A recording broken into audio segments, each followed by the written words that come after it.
बिस्मिल्लाहिर्रहमानिर्रहीम जी, अस्सलाम वालेकुम। कैसे हैं आप सब? रमज़ान मुबारक का ये महीना आप सबको बहुत मुबारक हो। अल्लाह ताला का लाख शुक्र है कि उसने हमें एक मरतबा फिर ये महीना दिखाया है। आज मैं आपके साथ शेयर करने वाली हूँ इमली आलू बुखारे की शरबत बनाने की रेसिपी। आपने वीडियो को जो है एंड तक देखना है ताकि कोई अहम बात, कोई अहम टिप जो है वो आपसे मिस ना हो जाए। इसके अलावा जो है वीडियो को स्टार्ट करने से पहले एक छोटी सी रिक्वेस्ट है कि मेरे यूट्यूब चैनल अगर आपने सब्सक्राइब नहीं किया है तो सब्सक्राइब करके बेल आइकन प्रेस कर लें। तो जनाब यहाँ पे मैंने एक पाव जो है वो इमली ली है और आधा पाव जो है वो मैंने आलू बुखारे का लिया है। देख लीजिए आप, इनको जो है ना एक मरतबा मैंने वॉश कर लिया है पानी के साथ। अब आपने करना क्या है जी, इन दोनों चीज़ों को बाउल में डाल लेना है, किसी खुले बाउल में डालना है आपने। और बाउल में काफ़ी सारा पानी डाल के, अगर देखें ये बाउल मेरा बड़ा है तो मैं इसको पूरा जो है पानी के साथ भर दूँगी। और फिर इसको मैं तकरीबन 6 से 7 घंटे भिगो के मैं रख दूँगी। ठीक है।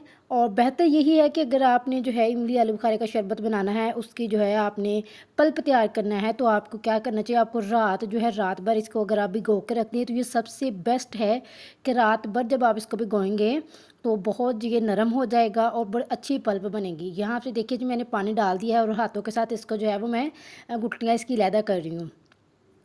देख लीजिए ये काफ़ी सख्त थी इमली। तो ये देखिए मैंने उसको जो है अच्छी तरह से हाथों से अलहदा कर दिया है। उसके बाद ही मैं इसको मिक्स कर दूँगी अच्छी तरह से।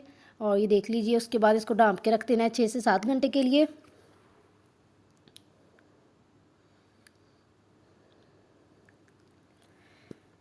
देख लीजिए, इसको मैं जी अब ढाँप रही हूँ जी। 6 से 7 घंटे के बाद तकरीबन ये पूरी रात के बाद जो है, अब इसको मैं ऐसे खोला है बाउल का तो ये काफ़ी नरम हो चुका है। तो इसको मैं हाथों से मसल मसल के जो है इसकी गुठलियाँ अलहदा करूँगी। ये देखिए, सबसे पहले इसको मैं हाथों से मसल रही हूँ ताकि जो गुठलियाँ वो पानी के अंदर ही अलहदा हो जाए। तो आलू बुखारा जो है वो थोड़ा सख्त था, तो देखिए पूरी रात भिगोने के बाद भी वो जो है वो सही तरह से मेल्ट नहीं हुआ है, नरम नहीं हुआ है। तो इसको मैं पहले जो है अच्छी तरह से मसल के निकाल लूँगी। उसके बाद जो बाकी की चीज़ें बचेंगी तो उसको मैं एक मतलब फिर से जो है वो पानी डाल के उसको मैं जो है ना मसल के निकाल लूँगी। तो ये देख लीजिए, हाथों से मैं अच्छी तरह से इसको जो है ना कर रही हूँ नरम। कोई भी चीज़ आपने छोड़नी नहीं है, हाथों से जो है आपने अच्छी तरह से जो है इसको नीट कर लेना है। अब ये जो पानी इसका निकला है पल्प, इसको मैं ब्लेंडर में डाल के अच्छी तरह से ब्लेंड कर लूँगी। देख लीजिए, तो साथ में थोड़ा सा मैंने पानी डाला है और अच्छी तरह से ब्लेंड कर लूँगी। तकरीबन 3 मिनट तक के लिए मैंने इसको ब्लेंड किया ताकि इसके अंदर जितनी भी उसके नरम नरम चीज़ें थी, जो इमली के ऊपर से उसके खोशे उतरते हैं, वो भी नरम हो जाएं, सारे इसके अंदर जो है वो अच्छी तरह से मिक्स हो जाएं। उसके बाद जी मैंने पैन को जो है चूल्हे पर रखा है, पैन ऑन कर दिया। ये देख लीजिए, जो पल्प है वो काफ़ी गहरा है।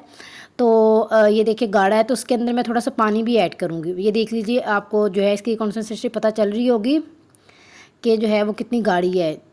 अब इसके अंदर जी मैंने जो है वो इतना पानी ऐड करना है कि ये नरम हो जाए, पतला हो जाए। और उसके बाद जी इसको पकाना है, और पकाने के बाद फिर इसकी जो है जो कंडीशन है वो ऐसी होनी चाहिए, तब जो है ये इमली आलू बुखारे का जो पल्प है वो तैयार होगा। तो इसके अंदर जी मैंने पानी डाल देना है। अब ये देख लीजिए, तकरीबन 1 kg जो है वो मैंने पानी ऐड किया है। और जी देखिए, पानी जो है वो पकना शुरू हो गया है। तो जी इसके अंदर जो है बाकी की चीज़ें मैं ऐड करूँगी जो है आहिस्ता आहिस्ता, वो भी मैं आपको आगे चल के बताती हूँ। आपने वीडियो जो है वो पूरी देखनी है। यहाँ पे जी मैंने ये 2 कप जो है बड़े, ये मैंने चीनी का डाले हैं। और ये देख लीजिए, पहले 1 कप मैंने डाल लिया, उसके बाद इसको अच्छी तरह से मिक्स किया है ताकि जो चीनी है वो उसकी गुठलियाँ ना बन जाए। उसके बाद ये जी मैं दूसरा कप जो है वो चीनी का आधा से भी थोड़ा ज़्यादा है जो मैं इसको डाल रही हूँ। ये देख लीजिए, उसके बाद आपने अच्छी तरह से इसको मज़ीद मिक्स कर लेना है और उसको पकने के लिए छोड़ देना है। तेज़ आंच पे नहीं पकाना है इसको, आपने जो है वो मीडियम लो फ्लेम पे आपने इसको कुक करना है। बहुत ज़्यादा जल्दी नहीं करनी है। ये देख लीजिए, आपको नज़र आ रही होगी कि जो फ्लेम है मेरी कितनी है। तो अगर आप इसको लो फ्लेम पे पकाएंगे तो ज़्यादा अच्छी पकेगा ये। इसके अलावा जी ये 1 चम्मच जो है वो मैंने काले नमक का डाला है, टेस्ट को इन्हेंस करने के लिए। बहुत अच्छा टेस्ट आएगा इससे। इमली का जो पानी है वो गाढ़ा हो चुका है। ये देख लीजिए आप, ये पल्प जो है वो काफ़ी गहरा हो गया है, गाढ़ा हो गया। इसमें से आधा पल्प जो है वो मैंने निकाल लिया है इमली आलू बुखारे की चटनी बनाने के लिए। वो भी आपके साथ मैं रेसिपी शेयर करूँगी। ये देख लीजिए, पल्प जो है वो गाढ़ा हो चुका है। अब जो फ्लेम मैंने बंद कर देनी है और इसको मैंने छान के बॉटल में डाल लेना है। ये देख लीजिए कितना अच्छा जो है ना, आप इसको कंसिस्टेंसी पता चल रही होगी। ये जी मैंने जो है वो शरबत तैयार कर लिया है। इसके अंदर मैंने तुखम लंगा डाला है और जो पल्प है उसको मैंने बॉटल में भी सेव कर लिया है, ताकि पूरा रमज़ान जो है वो आसानी से इसका जो है शरबत तैयार किया जा सके। उम्मीद है जी आपको ये रेसिपी पसंद आई होगी। अगर पसंद आई इसको लाइक करिएगा, शेयर करिएगा, कमेंट करके चैनल को लाजम सब्सक्राइब करके बेल आइकन प्रेस करिएगा।